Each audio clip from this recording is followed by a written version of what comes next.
We're going to get started. I'm just going to make sure if somebody can just in chat give me a thumbs up. Video's okay, you can see me. Audio's okay, you can hear me. And video's okay, you can see the welcome slide. If there's any issue with any of those three things, sound off some alarms, please. All right, awesome. Uh, Thanks everyone for joining. Hopefully you see, yep, let's go ahead and share what part of the world you're in right now. I'm in the Seattle area, Washington, here in the United States. Early morning here, sun's not quite up yet. Also, I highly encourage you guys to share your LinkedIn profiles in the chat. Network with other attendees. These are always great opportunities to meet other like-minded individuals. Okay, quick overview of the agenda. We're going to do a brief minute about me, why you should focus on AI now, AI landscape overview. I'm going to share some secrets of AI, uh, just a brief discussion around the course details coming up, and then Q&A. I'm probably going to use the whole 30 minutes. I'm going to stay on as long as I need after to answer any questions. So if you have any questions and you're able to stay on past the bottom of the hour, please feel free to stay on and ask them then. Okay, I've got 25 slides, 2 live demos, and now 28 minutes, so let's get after it. First thing I'm going to do is launch a poll, which is not, where did it go? I apologize, this should have been ready here. There it is. Launch a poll. All right, there it is. On a scale of 1 to 5, how would you grade your AI knowledge? Give me a sense of what we got here. Are we comfortable? Are we not comfortable? Are we experts? And this little bell curve forming, kind of as expected. Lots right in the middle. Makes sense. Some down. I've got, let's see, I'll let it go for another few seconds. Most people have answered. All right. There we go. That's what we're seeing right now. So it looks like most everyone puts themselves kind of in the 3 or maybe even 2, which is great. I'm happy to see we don't have any ones that are just kind of really newbies, and everyone's had a little bit of experience and dabbled in it a little bit. Okay. A little bit about myself. Let me just move this around. Where I went to school, I did all my degrees at UCLA. I went to engineering school there, got a bachelor's, got a master's. Afterwards, I went back a few years later and got an MBA while working full time. Over my career, I've worked at a number of different companies, some of the larger, sort of more brand name ones, if you will. Sony, Qualcomm, T-Mobile, ProQuest, and most recently here Technologies, mapping location services company. I teach strategy to business school students, undergraduate and graduate. I teach at the Seattle University and at University of Washington. And I get asked this question a good amount. Why do I teach? I teach because I love helping product managers, product marketers, and product leaders develop professionally, grow and learn, and get the most out of the best job in the world. I realize that I'm a little biased, but I do think it is the best job in the world. So I've done about 20 plus years in product management, and specifically around AI and machine learning. I've been involved and working with it for about 8 years now, since around 2016 when I joined Here Technologies. And then, of course, a lot more recently, as I've been really working with a lot of these generative AI tools and LLMs. Why should you focus on AI now? So let me just tell a brief story. It starts with a story back a few years ago, 21 to be exact, in August of 2003 in New York City. So picture this, it's 2003. I'm in New York for work on a business trip. I'm on the 53rd floor of Sony's offices in Midtown Manhattan. I've already checked out of my hotel. I'm ready to fly to Florida that evening to meet my wife. I'm currently at this point living in Los Angeles. Suddenly, at exactly 4:10 p.m., everything goes dark. At first, I think it's just our building. Nope, it's the entire Northeast United States and parts of Canada. We're talking 55 million people who lost power. The streets were chaos. Gridlock was everywhere. There were no traffic lights. There were no trains. Airports, they were all closed indefinitely. So I grab my suitcase, my little roller bag. I walk down 52 flights of stairs and I hoof it 40 blocks to a friend's place. On the way, I use whatever little cash that I have to stock up on water. Credit card machines, remember, all need power. So it was cash only at that point. And it was a scorcher that day. As evening falls, the city that never sleeps is pitch black. It is incredibly, incredibly surreal. Um, Satellite images later will show just how widespread this blackout was, just the geography it covers and the population that it covers. The next morning, I head to the airport, hoping essentially for a miracle. The American Airlines terminal is a ghost town, except for lots of people camping out on the floor or wherever else they could find a flat surface to sleep. I'm about to give up when I meet an older gentleman, early 70s, named Ira. He's also trying to get to Florida. So he suggests we share a cab and we go to the JetBlue terminal at another airport. At this time, JetBlue is only about 4 years old. So his thought is they might be the only airline creative enough and scrappy enough to figure a way out of this mess. And his advice to me, which I've kept with me ever since, is always move forward. Okay. We get to the JetBlue terminal and we find hundreds of people, massive lines. Ira leads me kind of around the crowd to an empty counter. There's no agents, there's no power, there's no hope, right? Wrong. Ira waves an agent over. I get creative and I offer my credit card information and ask if they can charge us for the tickets once they get power. But can they get us on a flight now? And the woman looks at me and says, well, what if your credit card gets declined? Dead end, huh? Wrong. I offered up a future flight reservation that I had for later that year for my family on JetBlue as collateral. So I show her the information on my laptop, the flight information for my future reservation. And then she looks at me and says, okay, great, I can do that for you, but what about Ira? And I said, I'll vouch for him and I'll pay for his ticket as well. And with that, we have a deal. I made a friend for life, and the agent writes out our tickets by hand. Against all odds, we made it to Florida. 1,700 flights were canceled over that 3-day weekend, and we managed to do the impossible and get on one of the few that actually did take off. The lesson, sometimes a little creativity and the willingness to keep moving forward can make the impossible possible. So, always moving forward puts you at the front of the pack. Just like the 2003 blackout shook things up, AI is doing the same to our industry. So I ask you, what are you doing to keep moving forward? For starters, you're here, which is a huge start. So kudos to all of you for taking that first step and being self-aware that this is a massive opportunity and you need to grab it. Okay, next poll. What AI tool do you use most often?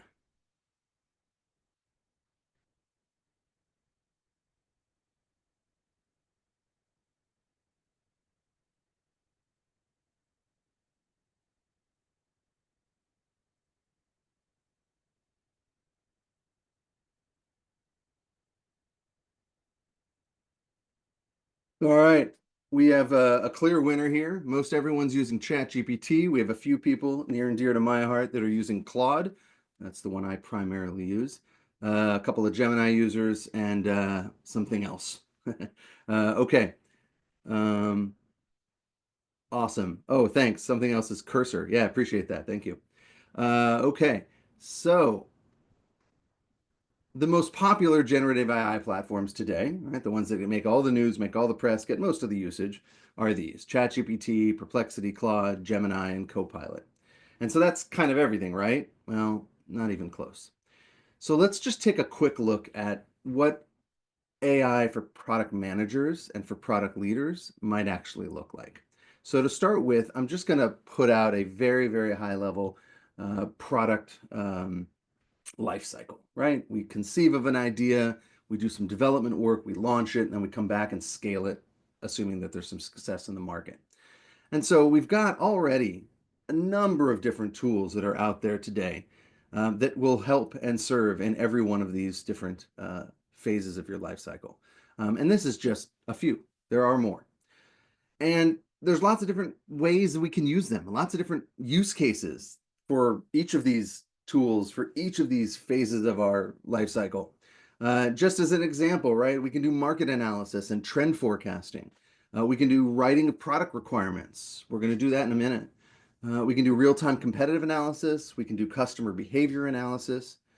And that's not even mentioning the tools that really are cross life cycle, right? And the use cases that are cross life cycle, team management, skill development, and other such things. And so these tools really are additionally ones that we have to think about, be aware of, and pay attention to. And it's a lot. It's a lot. Which brings us to our first AI secret. AI has many personas. Maybe you've heard people talk about this, maybe you haven't, but really it's incredibly important for you to think about AI as a lot of different personas. The obvious ones we think about are it's like my intern, it's like my editor, maybe it's my admin assistant or my copywriter, right? But there's even more advanced personas that we want to consider, right? More powerful, right? What about a research assistant? What about a thought partner? A strategist, and my devil's advocate, right? How can it push me to sharpen my arguments and be a lot smarter? So I'm going to go and climb a rock without a rope, and we're going to go and start with our very first live demo. All right, here we go. We are going here, we're going here, and we're going here. Okay, where am I right now? I'm in Confluence. Many of you probably use Confluence. Maybe you use Jira. It's part of the Atlassian suite. And I'm using a tool that I'm going to use right now in this demo called Wisery. I really like Wisery because it plugs in specifically into Confluence. So a lot of the challenge with a lot of these other tools is getting any tools adopted into a large company can be a real challenge. But if you've already got something like Confluence and you can get Wisery to plug in, right, you're already halfway there. So let's go and do a new project. Let me get my prompts ready just so I know what it is I'm talking about. Okay, so what are we going to call this? This is going to be our sales alert feature. And we're going to have this be a new feature of an existing product. So this is actually a real example of something that we worked on, that I worked on when I was back at Here Technologies in our developer relations group. And some of the details of this will become evident as I go through these prompts. Developers get access to our location-based APIs for free up to 250,000 API transactions per month. In order for them to go past 250,000 API transactions per month, they have to upgrade to a professional plan, which is $449 per month. This takes them up to 1 million transactions per month.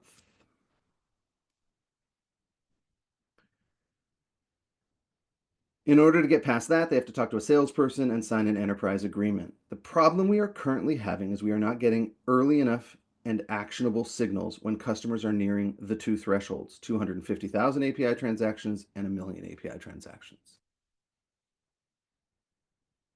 You can, of course, type this in, but I find it's a lot easier to talk to it. Makes it a little bit more, I don't know, conversational and natural. All right, so what are the business goals? Not too complicated here. The business goals for this project are to make sure that inside and outside sales get notified when customers are approaching their threshold or seem to have some dramatic change in their usage. The expectation then is inside and outside sales would proactively reach out to these customers and work to try to get them to sign either a professional license or an enterprise license. We would like to see an increase in the number of deals converted by 10% within 6 months of launching this feature. Okay, how are we going to solve this problem? We intend to put some monitoring on API transaction usage at an account level and create some triggers that will alert salespeople inside or outside sales based on usage patterns. All right, and last but not least, are there any known limitations that could impact this project? The biggest known limitation is we don't know of a way to identify more than one account belonging to the same company. We can do it with email address, but that's less than perfect. Okay. So I've put in some basic information here, and I'm going to go ahead and ask Wisery to describe our new document. Oh, hold on. Go back. New feature. Perfect. Got it. Sorry. Describe new document. Okay. So this new document is going to be a PRD, right? And what we're going to do is the existing product today is quite simple to use. A developer signs up for a freemium plan simply by providing their email address and name. That then gets them access to our APIs and our documentation for free usage up to 250,000 API transactions per month. Okay. Now, Wisery is going to take this information and do a little bit of thinking, and it's going to come back and ask us some additional questions. Good. Okay. So it's asking what specific usage patterns are going to trigger alerts. Let's keep this simple to start with. And we want to see when the user is getting to within 90% of each of the threshold limits. What are technical challenges in implementing? We don't have any technical challenges, but we do have the issue of being able to figure out when multiple accounts are from the same company. We can try to approximate that with email addresses, but it's less than perfect. Who are the primary users? The primary users are inside sales and outside sales. Inside sales needs to know when a customer is approaching 250,000 API transactions so they can try to upsell them to a professional plan. And outside sales needs to know when customers are approaching 1 million transactions so they can reach out to them proactively and sell them an enterprise plan. What additional data points beyond email address can be used to identify accounts from the same company? Let's keep this simple. We don't know of any others at this time. What criteria will we use to segment customers for different sales follow-ups? We're going to segment customers based on their usage. Low volume goes to inside sales, high volume goes to outside sales, but also it would be good to know what region the company is in so we can route it to the appropriate salesperson.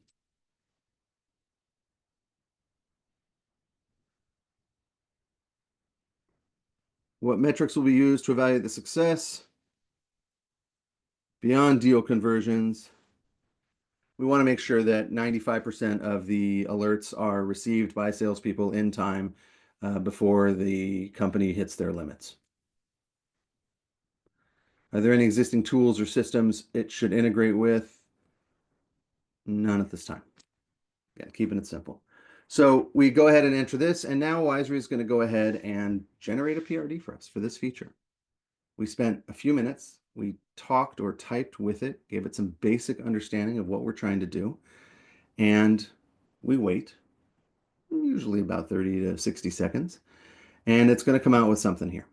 Now, what I think is really important to understand here is what kind of persona have we been using this, right? We kind of use this as a little bit of a thought partner and copywriter. Here we go. We've got our product requirements, product goals, okay, existing product. I'm obviously not going to read through this entire document. We have some success criteria, some assumptions. Let's get down to some of the more interesting places, right? This is great. Notice it talked about things that I didn't even mention, or it brought up some things like a sales manager. I didn't mention that persona, but that's an important one, right? There's a sales manager who's going to be overlooking this, wanting to do some monitoring. Some high-level requirements here. Here's the user stories. Alert for 90% at the basic level, alert for 90% at a professional level. Notice I kind of mentioned that we have those levels. I described it, but I didn't really articulate it very clearly. Monitor API usage, approximate the company identification by email, so it knows it's working to try and do that. Route by region. Anyway, it goes on and on. And I would never say this is done and I could send this over to engineering or share this with some stakeholders, but I would say it's probably 80% done. And I got that done in about 3 minutes rather than about 3 hours. Okay, I am going to come back and let's get back to our PowerPoint. All right. AI secret number two, AI works best through conversation, not commands. So I'm going to do one more demo here. Uh, and then with this demo, I'm going to do two things. The first thing is I'm going to show you um, a sample product manager assessment. All of you will get a copy of this, a blank copy of this template that you can use in the future if you'd like as product leaders or product managers to assess yourself or assess members of the team. It basically takes 10 categories, right? Strategic thinking, execution, and gives you an ability to score everybody on a one, two, or three. Meets expectations, exceeds, or needs improvement. So it's a simple way to maybe take 20 minutes and really get a good assessment of how effective a product manager is. So what I'm going to do now is I am going to go over to Claude for this one. Okay. And I am simply going to, let me move this so I get it there.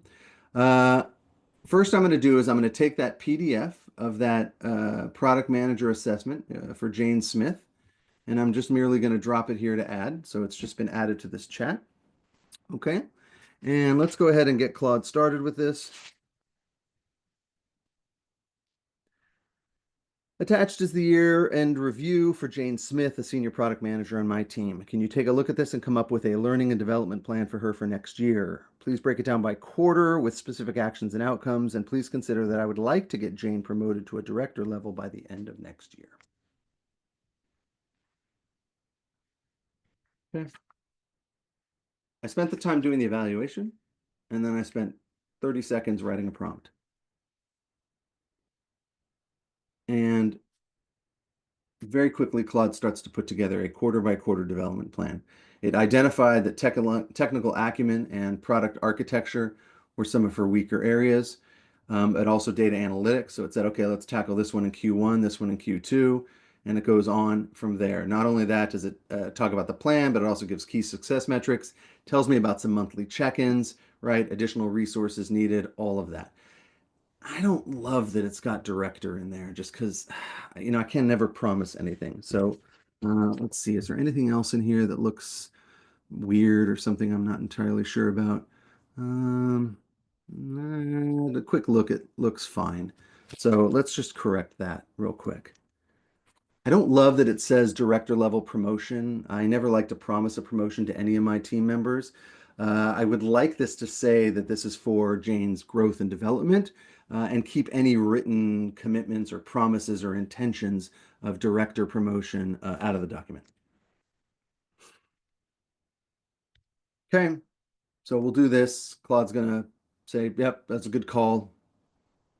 And it's going to rewrite it and it's going to remove any reference to director, but merely just talk about professional development. There's a lot in here. So there's a lot in this plan. Is there any way you can prioritize it on must-haves and nice-to-haves?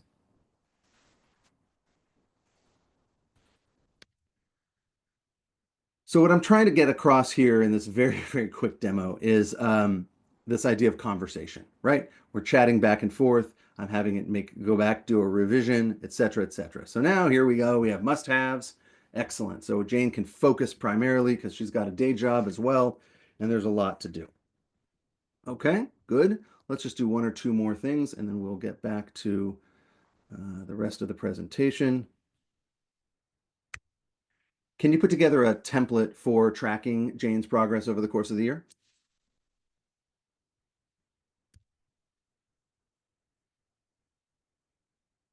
Now we'll just get a progress template. And again, would I ever take any of these things and just copy, paste, and send them off? No, but I would look through them. I would make some adjustments. If they were minor, I'd make them. If they were more structural or significant, I might ask Claude to try to make them. And then I will go back. And then when I get, to 90 or so percent, I'll put some finishing touches. And then the last thing I'll do is I'd like to share an email with my senior leadership team, letting them know my plans for Jane's professional development and preparing them for thinking about promoting her to a director sometime next year.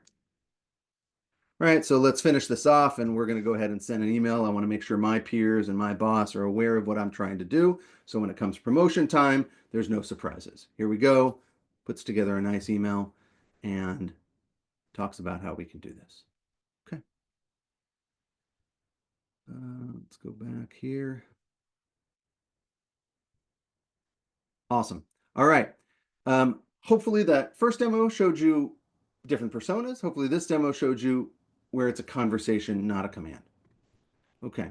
AI secret number 3. AI mastery comes through ongoing practice. This is not one and done. This is not something you're just going to get the first time out of the gates. Those of you who have tried it a bit probably understand that. Um, and you won't get good results right away. It takes experimentation, it takes tuning, and things like that. And last but not least, let me just come over here to AI secret number 4. And that's that AI success, in my belief, requires an intentional approach. If you just kind of dabble and try and do things in a very haphazard way, you're going to get haphazard results. You need to be intentional. In particular, it's crucial for product leaders today navigating this landscape. When you're trying to make strategic decisions, build AI ready teams, and ensure ethical governance while still moving fast, you can't just wing it, which is why ultimately I've created this course. So last minute or two, I'm going to talk to you briefly about the course, and then we'll be wrapped up and I'll go to questions. AI-driven product leadership. This is a structured 6-session course specifically for product leaders and aspiring product leaders. We'll start out by mapping the AI landscape. We'll move through strategic decision-making, team development, the AI product lifecycle. We'll tackle crucial questions of ethics and governance, and ultimately it'll prepare you to future-proof your product strategy for your team and for your company. The intentional approach, again, that's secret number 4, right? Be intentional, is really what separates product leaders who are merely reacting to AI from those who are strategically leveraging it to transform their organizations. I've got 2 cohorts coming up, a December cohort and a January cohort. December cohort starts next week. It's over 2 weeks with a Monday, Wednesday, Friday. That's how we get the 6 sessions. Try to get that squeezed in before the holidays. Take advantage of some of that downtime you might have and up your game for next year. And then in January, I have one starting on the 13th. That one's going to run over 3 weeks with Tuesday, Thursday sessions. For both of these, you're going to get a $50 promo code, which is Lightning AI Secrets. I'll show the QR code in a moment to get $50 off from $3.99 down to $3.49 by attending today. And also, don't forget, well, let me just finish this. Who is this class designed for? Product leaders today, aspiring product leaders, senior level product managers who want to get ready for that, and visionary startup founders. What's included? You'll get the 6 sessions, 4 projects to apply learnings. You'll have direct access to me throughout the entire course. You'll get a one-on-one session with me in preparation for your final project, and you'll get a course certificate upon completion. There's the sign up, the promo code. Don't forget, Maven also has a great email template for getting your employer to reimburse you for this course. If that's available to you, you definitely would want to take advantage of that. Thank you. My name is Michael Hirsch. I'm the founder of Break a Pencil Consulting. I do professional development for product managers and product leaders through individual coaching and cohort-based learning. The QR code is there. I'm going to leave it up. I have less than 1 minute left. We landed this plane on time. I'm going to open it up to Q&A. And, let's just go ahead and, if you want, unmute yourself and holler. I'll keep this QR code up for another minute or two for anybody that wants to scan it. Thank you for your time. I really, really appreciate it. Thank you for coming, and wish you all a great rest of your day and rest of your week. Any questions?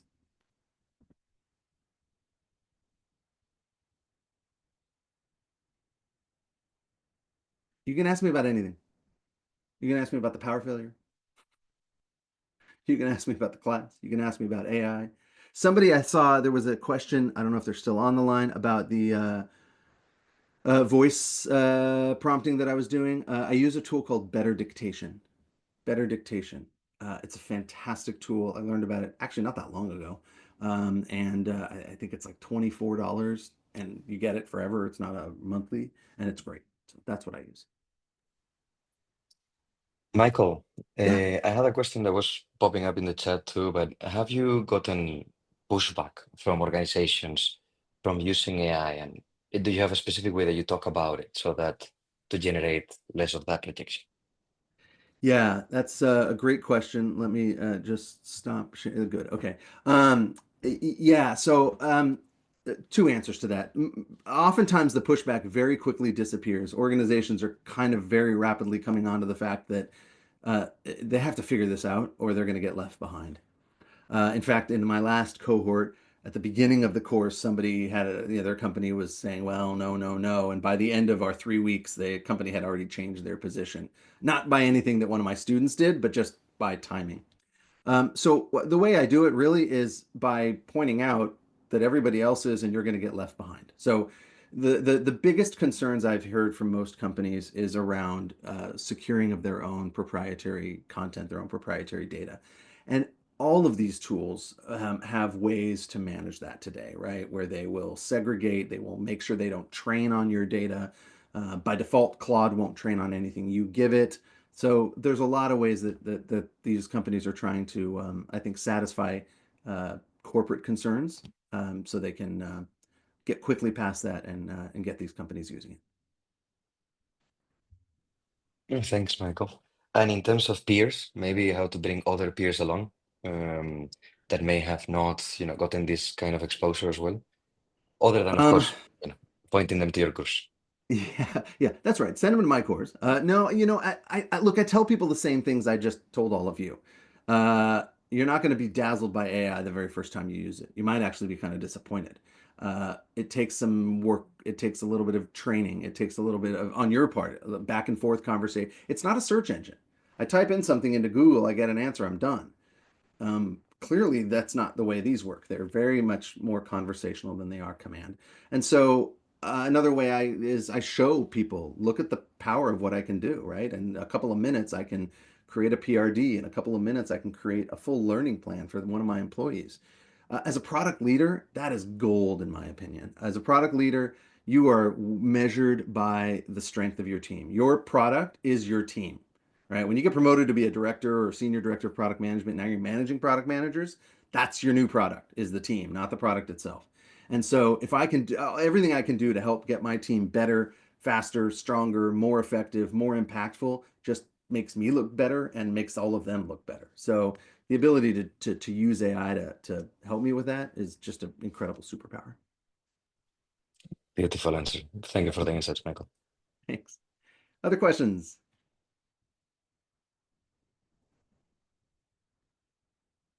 I'm going to take a look through the chat, but there's a lot, so I can't quite. Uh,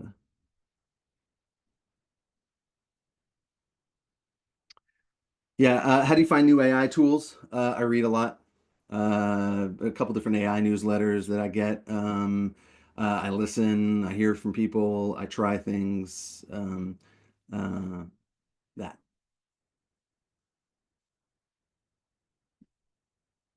Anyone else? Other questions?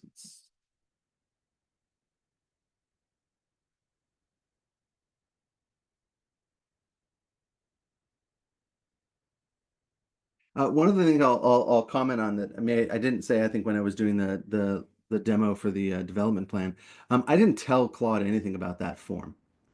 Um, right, I didn't previously tell it this is the form. Here's how the scale works. Here are the categories. Here's where I put extra notes. I just dumped it, and it was able to figure it out. So that's also, I think, something worth noting and incredibly powerful. These tools are very powerful at reading through and parsing data quickly. Any other questions? Hi, I have one. Sorry. So curious, I'm in a setup where our company is looking to experiment a lot with AI, and I'm trying to lead my team into how do we set up a safe environment to explore AI builds um, before sending into like large production environments. Have you worked or do you have any recommendations for frameworks that would be helpful here? Let me make sure I understand the question. So, are you talking about using AI within your company or building AI features into the product that you work on? Building AI features into the product. Yeah, we talk about that in the class as well. That's a it. There's a lot of overlap of building regular features and AI features, but there's a lot of differences. Um, uh, some of the recommendations I give, massive amounts of stakeholder communication. The way in which AI features are developed, tested, and managed is very different than the way that deterministic features are developed, tested, and managed. And you've got to educate the entire enterprise around that. You have to make sure they understand that um, we don't have specific test cases that we're going to be passing. We're going to have thresholds that we're going to be targeting, right? We're going to have probabilistic thresholds.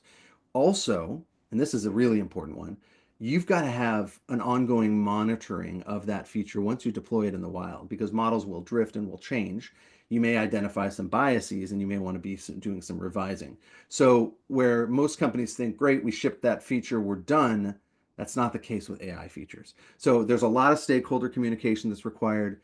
Um, you will have to change the way product engineering and QA are all working, right? Because you're doing probabilistic testing, not deterministic testing, and also the way in which requirements are written, because you don't have very specific details always. So, to me though, the biggest issue, because most of the time the product team will get it, or several people on the product team will get it. The biggest issue is a large amount of stakeholder communication is going to be required for a long time. Helpful. Thank you. Anytime, my pleasure. Thanks for the question.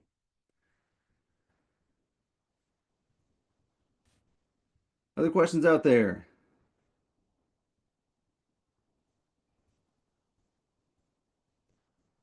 Let's see.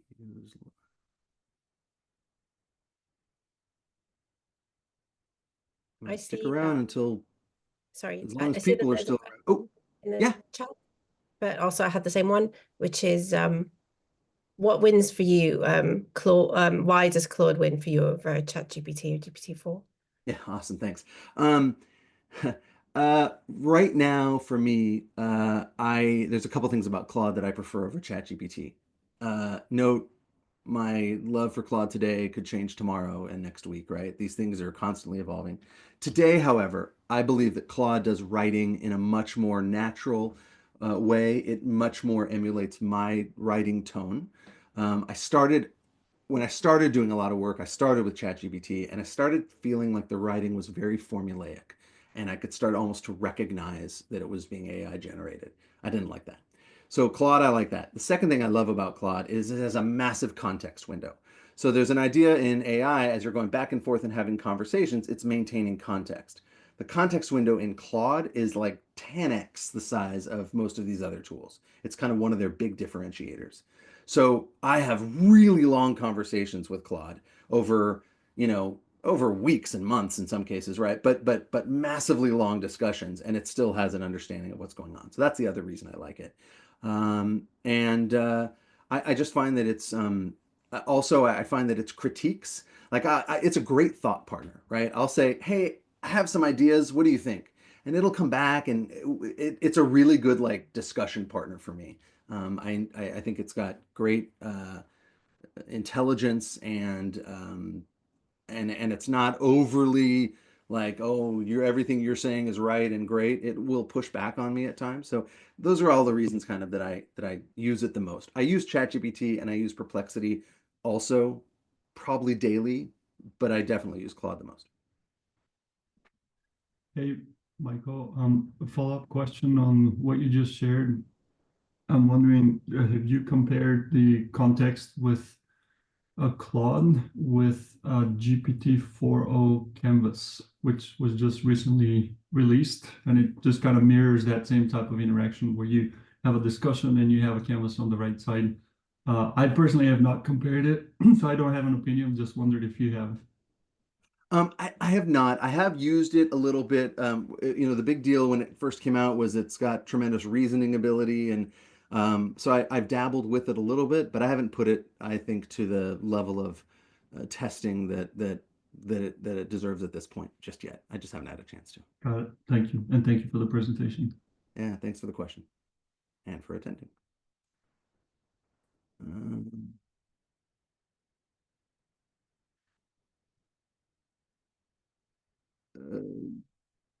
there's a comment in the chat about Canvas. What are we talking about there? I'm not sure. Oh, thanks for sharing that link, Lazar. Oh, no, Jorge sent it for Lazar. Thank you. Other questions? Hi, do you hear me? I do, loud and clear. Yes, I thank you. Very informative representation of your course. I will consider just one question. Do you cover a new project, a new feature, or a new product development process in your course? Yeah, one of the sessions we talk about what does it take to, how does the product lifecycle differ for Yeah. AI features versus non-AI features. So yeah, we do cover that in one of the courses, in one of the sessions, and really I lay out a framework for product leaders to at least bring back to their company and their team of what are the things we have to pay attention to, what are the things we have to watch out for, over and above what we already do. So short answer to that is yes, we do cover that in one of the sessions. I'm more interested in the process using AI to develop a new product. Oh, yeah. We do that too. That's, I think, in like session two. I spend a lot of time. Basically, the demo I did, the first demo, which was like, let's take a feature idea and generate a PRD. We do a much deeper project on that where we start looking at some market research. We start putting in some ideas. We start pushing back. We start having the AI give me questions that my CEO might likely ask when I pitch this idea. So we do a lot of, and then we come out with a PRD and we come out with, then we also do like, okay, we jump into the future and we say, this product's launched and here's some of the data we have, right? Here's the bug reports, here's the feature requests, here's the usage patterns. And we'll ask AI to help us prioritize which features do we do next and why, and what if we prioritize this over that. And so, yeah, we do that very extensively in one of the sessions. And if I may, the last question, your suggestions and frameworks, are they applicable in the company which has not yet approved any AI governance or process or ethics or, any related to like corporate level? Yeah, look, I think they are. I mean, as long as, if you're banned from using it, period, no questions asked, not at all. I mean, this is still applicable to you getting ready for when the company does open it. But we also spend the last session talking about ethics and governance because I believe that it's the product manager function in a lot of these companies that may have to push the company to adopting AI more effectively. And the reason for that is that we are the ones who are closest to it. We are the ones who best understand the technology. We also are the ones who best understand the business implications, et cetera, et cetera. So it's important, I think, that we're not just out there saying we got to use AI, but we're also saying, and here's some ways that I think we can do it ethically. I think we can build some governance so that you're bringing a proposal to the company that is very well thought out. Thank you so much. Thanks for the questions.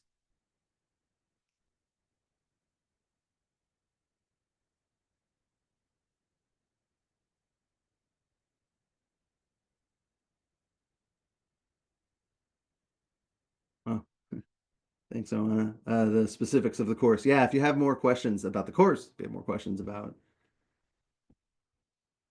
what else I'm working on, if you have more questions about where the name Break a Pencil came from, if you have questions about my most recent power outage story 2 weeks ago, whatever.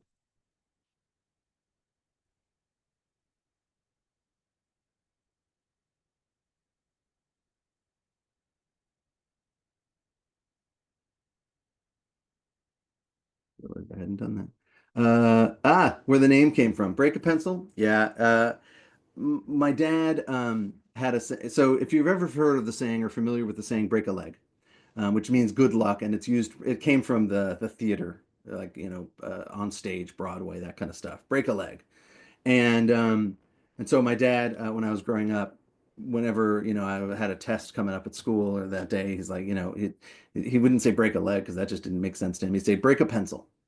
And so that became kind of a thing that he always said, break a pencil. And I do the same with my kids. So it's kind of my way of saying good luck for anything knowledge based. So it's a nod to my dad. It's kind of his, keep his memory alive. And it's also my way of sort of proactively wishing good luck to all of the product managers and product leaders that I work with.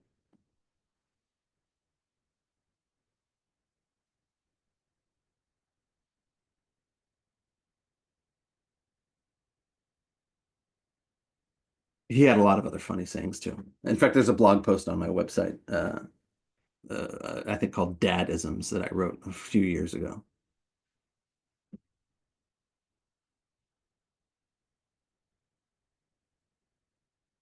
Other questions from those remaining?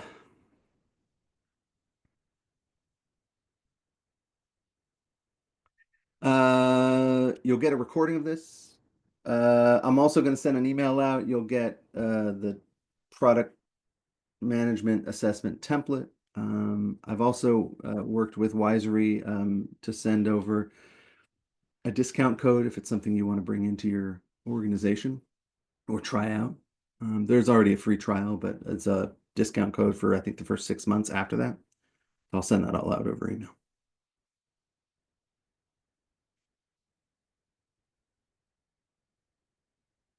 All right. We're going to say going once. Any more questions? Don't be shy.